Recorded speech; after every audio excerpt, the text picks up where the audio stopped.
네, 안녕하십니까. HR 레시피 강셰프 복셰프입니다. 네, 반갑습니다. 반갑습니다. 오늘은 새로운 시리즈를 준비하셨다고 해요. 네. 어떤 시리즈인가요? 인사조직 이론 시리즈입니다. 아, 인사조직 이론 시리즈. 이론이면은 뭔가 딱딱할 것 같은 느낌이 드는데 재미있게 풀어주실 것으로 기대하고 있습니다. 인사조직 이론을 네. 사례를 통해서 아주 흥미롭게 네. 전달을 해드리려고 합니다. 아, 네. 그러면 오늘 첫 번째로 소개해 주실 이론은 어떤 이론일까요? 기대 이론입니다. 아, 제가 노무사 수험 준비를 하면서 굉장히 열심히 공부했던 그런 이론인 것 같은데, 그러면 기대 이론이 무엇인지 먼저 설명을 부탁드리겠습니다. 일반적으로 기대가 높으면 동기부여가 된다. 뭐 네. 이렇게 생각들 하시죠? 네. 물론 맞는데요. 네. 생각보다 이 기대 이론은 좀 더 정교한 이론이고요. 네. 바로 브룸이라는 사람이 주장했던 이론인데 네. 설명을 한번 드려보겠습니다. 네. 자, 지금 화면에 그림이 나가고 있을 거라고 생각이 되는데요. 네. 자, 먼저 노력이라는 요소가 있습니다. 그리고 네. 성과라는 요소가 있고요. 네. 그리고 보상이라는 요소가 있습니다. 그래서 노력을 하면 성과가 나겠죠. 네. 그리고 성과가 나면 보상으로 연결되는 기본 구조를 갖게 되는데요. 네. 여기에서 노력을 했을 때 성과를 낼 수 있다라는 기대가 존재한다는 거죠. 네. 그리고 성과를 냈을 때 보상이 있을 거라는 수단성, 그리고 네. 그 보상이 굉장히 중요하냐, 이것을 유의성이라고 얘기합니다. 네. 그래서 이런 복잡한 구조를 갖는 것이 사실은 기대 이론입니다. 아, 네. 이걸 좀 사례로 들어서 설명해 주시면 더 좋을 것 같습니다. 예, 그럼 네. 제 학창 시절 사례를 좀 소개를 해드리고자 하는데, 네. 제가 이제 경영학을 전공했습니다. 2학년 시간표를 보고서 네. 제가 좌절하고 말았는데, 저는 사실은 경영학을 공부할 때 소비자 행동론, 마케팅, 조직 행동론 이런 거 네. 굉장히 재밌었고, 네. 회계학 과목은 너무 적성에 맞지 않았어요. 네. 근데 2학년 시간표를 보니까 네. 관리 회계, 재무 회계, 원가 회계, 세무 회계 이런 회계학 과목이 전공 필수로 꽉 차 있는 거예요. 아, 저는 네.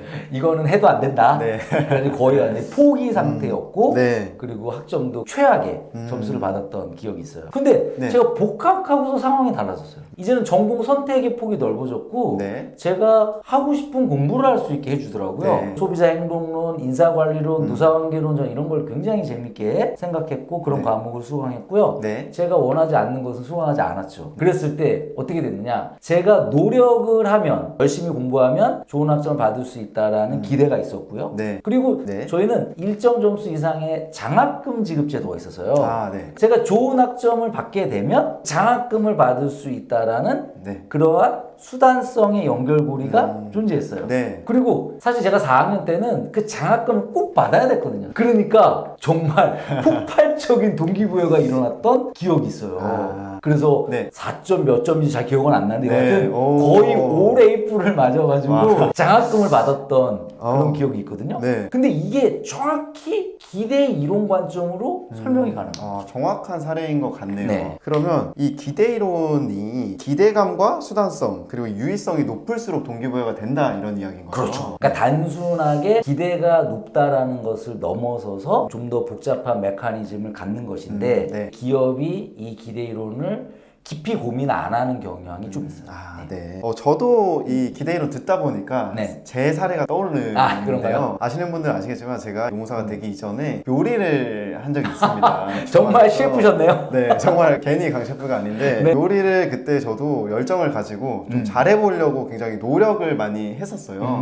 근데 이게 마음만 가지고 되는 건 아니더라고요. 그렇죠. 네, 적성도 맞지 않았고 역량도 조금 떨어지다 보니까 기대한 만큼 성과가 안 나는 거죠. 그렇죠. 그게 반복되다 보니까 제가 노력을 한다고 그 성과가 나지 않는다는 그 기대치가 점점 낮아지는 거예요. 네, 그렇기 때문에 굉장히 동기부여가 안 됐던 경험이 있고 아, 그러세요? 그리고 그 성과가 요식업계가 굉장히 보상이 낮지 않습니까? 네. 네. 그렇기 때문에 성과를 제가 낸다고 해서 그게 뭐 성과급이 있는 것도 아니고 보상으로도 이어지지가 않더라고요. 그래서 수단성도 굉장히 떨어지고 또 물론 돈은 중요하지만 제가 커리어 초기여서 커리어적인 발전이 더 중요했었거든요. 그래서 돈으로는 또 동기부여가 잘 되지 않았던 네, 그런 경험이 있습니다. 이 기대 이론이 주는 몇 가지 시사점이 있어요. 아, 어떤 게 있을까요? 기업이 노력과 성과와 보상의 연결고리를 인사 제도적으로 만들어줘야 되는 거예요. 아, 네. 어떤 식으로 만들 수 있을까요? 이게 가장 중요한 평가보상 제도라고 생각이 되는데요. 네. 노력을 하게 되면 성과가 나올 수 있어야 되겠죠. 네. 그리고 그 성과가 보상으로 연결되는 이러한 인사 시스템이 만들어졌을 때 자발적 동기부여 메커니즘이 네. 만들어지는 건데 대부분 기업이 이 평가보상 제도가 취약하죠. 아, 두 번째는 네. 더 중요한 것일 수 있는데 네. 이 역량의 중요성이에요. 역량은 기대를 결정하는 거예요, 사실은. 네. 내가 네. 이 역량을 가졌을 때 이 성과를 낼 수 있다는 기대를 갖거든요. 네. 그래서 이 역량과 성과와의 연계관계를 고민했을 때 네. 적재적소의 인사관리 개념이 네. 등장한 거예요.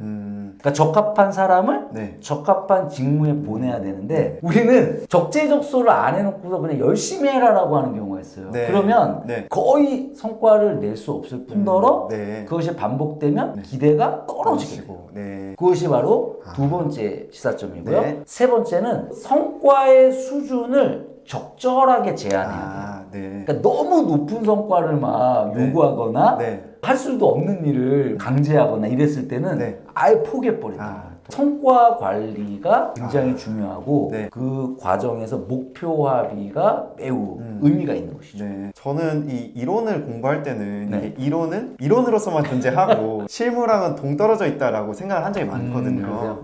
근데 복셰프님 설명을 들으니까 이론이 실무와도 연결되는 그런 측면이 있네요. 그렇죠. 네. 그리고 실무는 이론에 기반하지 않으면 잘못된 제도를 만들어내기도 하고요. 네. 굉장히 허약한 제도를 만들기 때문에 한 번에 무너지기도 합니다. 아, 네. 그래서 가장 좋은 실무는 네. 이론에 항상 기반해야 됩니다. 아, 다양한 이론들을 여러분들에게 소개시켜 드리면서 실무에 적용할 수 있게 도와드리도록 하겠습니다. 오늘의 영상이 도움이 되셨다면 좋아요와 구독, 댓글까지 많이 남겨주시기 바랍니다. 다음에 더 좋은 영상으로 찾아뵙겠습니다. 감사합니다. 감사합니다.